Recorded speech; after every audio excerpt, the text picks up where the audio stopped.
mambo mengi ambayo sasa ya kuanza kufanyia kazi ili kutoa picha na nafuu kubwa kwa serikali kuu. Kuweza kuhakikisha ya kwamba inafanya nini? Inatekeleza sasa kutekelezeka.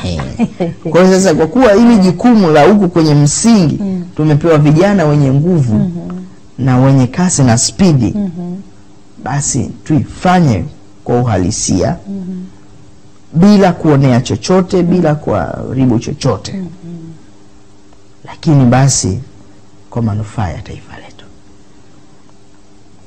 Twende Tanga bwana. Tanga kuna taarifa. Kuna tumjengee nyumba.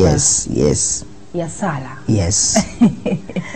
Kuna taarifa hapa tunaambiwa kwamba kanisa la Waadventista wa Sabato jimbo dogo la kaskazini mashariki mwa Tanzania NETC litatumia kiasi cha shilingi bilioni 1 na milioni 900 kwa ajili ya ujenzi wa ofisi kuu za jimbo hilo katika wilaya ya Same mkoani Kilimanjaro. Yes. Sasa Gilead Kianda ni mwana Sunrise mzuri kabisa na yuko akituwakilisha pale Tanga. Sijui kwamba alienda Same au alizungumzia, naamini kwamba alizungumzia tu akiwa hapo Tanga. Na ametuambia kwamba bwana, kwa sababu alizungumza na askofu mteule katika jimbo hili